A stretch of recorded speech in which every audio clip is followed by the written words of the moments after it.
तालुक्यामधील जवळपास 200 ते 300 विद्यार्थी NMMS ही परीक्षा देण्यासाठी सिंदखेड राजाला तालुका स्तरावर आलेले होते आणि सिंदखेड राजा हा तालुका जवळपास 60 किलोमीटर अंतरापर्यंत पसरलेला आहे.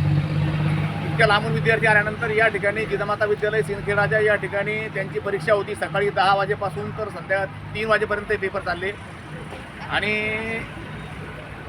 इथं गेल्यानंतर विद्यार्थ्यांनी ज्या प्रतिक्रिया दिलेल्या आपण सर्वांनी आता ऐकल्या असतील. आतमध्ये गेल्यानंतर त्या स्थानिक शाळेच्या शिक्षकांनी त्यांच्या शाळेतल्या विद्यार्थ्यांना पेपर सोडवताना मदत केली आणि इतर विद्यार्थ्यांनी आता या ठिकाणी रोष व्यक्त केलेला आहे. आणि एक विद्यार्थी नाही तर जवळपास या ठिकाणी अनेक शाळांचे अनेक विद्यार्थी आहेत त्यांनी या ठिकाणी आपापली मतं आणि रोष व्यक्त केलेला आहे.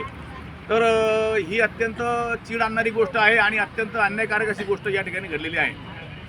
एकतर 50 ते 60 किलोमीटर अंतरावरून विद्यार्थ्यांना या ठिकाणी यावं लागतं. सकाळच्या थंडीमध्ये कुडकुडत यावं लागतं आणि हे सेंटर एक तर हे तालुक्याच्या एका टोकाला आहे. गोरगरिबांची मुलं अत्यंत कडाक्याच्या थंडीमध्ये इथपर्यंत येतात आणि वर्षभर घनघोर अभ्यास करतात. त्यांचे शिक्षक त्यांच्याकडून वर्षभर तयारी करून घेतात आणि NMMSच्या परीक्षेमध्ये आपला मुलगा कुठंतरी उतरला पाहिजे या आशेनं अनेक पालक त्याची वर्षभर तयारी करून घेतात. आणि इथं आल्यानंतर जर अशा पद्धतीनं विद्यार्थ्यांच्या प्रतिक्रिया जर आपण ऐकल्या तर या ठिकाणी स्थानिक शाळेच्या शिक्षकांनी त्यांच्या विद्यार्थ्यांना सहकार्य केलं, मदत केली, त्यांचे पेपर सोडून दिले असं विद्यार्थ्यांच्या प्रतिक्रियेहून लक्षात या ठिकाणी येऊन आलेलं आहे. ही बाब आम्ही माननीय BO साहेब, माननीय EO साहेब यांच्या लक्षात आणून दिलेली आहे. तर अशा प्रकारे जर इथून पुढे परीक्षा होत असतील तर या परीक्षेला पालक लोक पुन्हा मुलं बसवणार नाहीत, शिक्षक लोक पुन्हा तयारी करून घेणार नाहीत अशी परिस्थिती ओढवू नये म्हणून माझं या ठिकाणी माननीय शिक्षणाधिकारी जिल्हा परिषद बुलढाणा त्याचप्रमाणे संपूर्ण प्रशासनाला विनंती आहे की या परीक्षेच्या सेंटरमध्ये एकतर CCTV कॅमेरे बसवावेत, प्रत्येक रूममध्ये CCTV कॅमेरे असावेत आणि CCTV कॅमेरे बसवण्यासोबतच या ठिकाणी अत्यंत काटेकोर पद्धतीनं परीक्षा घेण्यात यावी आणि तालुक्याच्या एका मध्यभागी परीक्षा घ्यावी जेणेकरून साखरखेडा भागातल्या 50 किलोमीटर अंतरावर आलेल्या लोकांना त्या ठिकाणी जाण्याचा त्रास होणार नाही.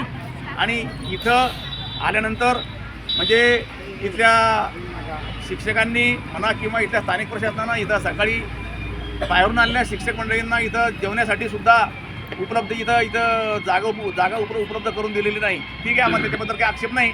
फक्त विद्यार्थ्यांच्या ज्या या ठिकाणी प्रतिक्रिया आहेत त्या फार म्हणजे धोकादायक आहेत की NMMS सारख्या परीक्षेमध्ये जर अशा प्रकारे समजा इथं चिटिंग होत असेल, तर एवढा जर इथं भ्रष्टाचार होत असेल तर ही गोष्ट निश्चित आक्षेपार्ह आहे आणि माननीय EO साहेब, BO साहेब आणि प्रशासनानं याच्यावर गंभीर दखल घ्यावी आणि याची ज्या प्रकारे चौकशी करावी अशी मी आमच्या सिंदखेडा या तालुक्याच्या सर्व शिक्षक बांधवाच्या वतीनं प्रशासनाला विनंती करतो आणि महाराष्ट्राचे पदवीधर प्राथमिक शिक्षक व केंद्र संघटना जिल्हा बुलढाणा यांच्या वतीनं सुद्धा प्रशासनाला विनंती करतो.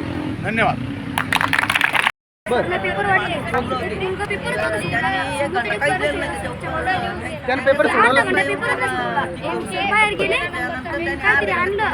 म्हणजे ते अगोदर काहीच नाही केलं, बसलेले होते. बरं बरं. Room number 6. तुझं नाव काय मला? शाळेचं नाव पण पाहिलं.